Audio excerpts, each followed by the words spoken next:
राधे, जय श्री कृष्णा। आज मैं आपको ज्येष्ठ पूर्णिमा व्रत कथा सुनाने जा रही हूँ। अगर आप व्रत करते हैं तो कहानी जरूर सुननी चाहिए। इससे कहानी और व्रत का पूरा फल मिलता है। कहानी सुनने से पहले अगर अभी तक आपने मेरे चैनल को सब्सक्राइब नहीं किया है तो कृपया मेरे चैनल को सब्सक्राइब करें, साथ में बेल जरूर प्रेस करें ताकि मेरे आगे आने वाले वीडियो की नोटिफिकेशन आपको सबसे पहले मिले। और अगर आपको कहानी अच्छी लगे तो कमेंट बॉक्स में राधे राधे जरूर लिखें। धन्यवाद। पौराणिक समय में राजा अश्वपति के घर देवी सावित्री के अंश से एक पुत्री हुई जिसका नाम राजा ने सावित्री रखा। जब सावित्री युवावस्था में पहुंची तो राजा ने उसके वर के लिए सभी मंत्रियों से सलाह ली। फिर राजा ने अपनी पुत्री से कहा कि बेटी, मैं तुम्हारी योग्य अनुरूप वर ढूंढ नहीं पा रहा हूँ, मैं असमर्थ हूँ। तब राजा ने कहा कि पुत्री, मैं चाहता हूँ कि तुम खुद अपने लिए योग्य वर ढूंढ लो। तब सावित्री पिता की आज्ञा पाकर घर से वर की तलाश में निकल पड़ी।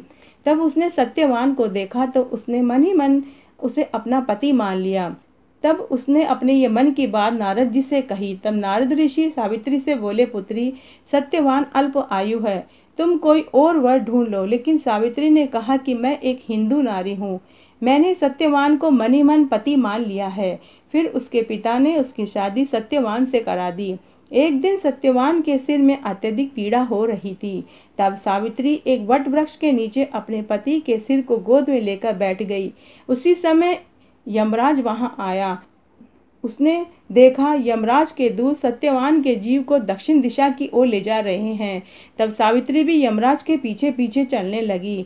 तब यमराज ने सावित्री से कहा कि पतिव्रता नारी पृथ्वी तक ही पति के साथ रहती है, अब तुम वापस जाओ। पर सावित्री ने कहा कि अभी आपने कहा पतिव्रता नारी, तो जहाँ मेरे पति रहेंगे मैं वहीं रहूंगी, मेरा यही पत्नी धर्म है।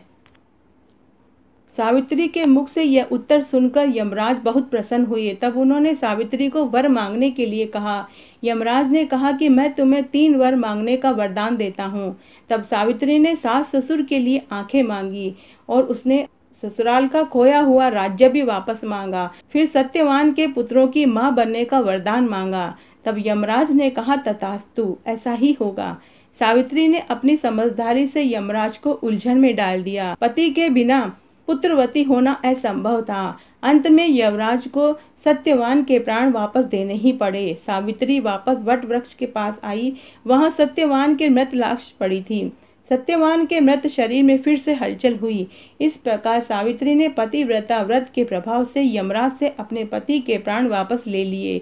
इस प्रकार सावित्री न केवल अपने पति को पुनर्जीवित करवाई बल्कि सास ससुर की नेत्रों की ज्योति भी ले आई और ससुर के खोए हुए राज्य को वापस दिलवाया।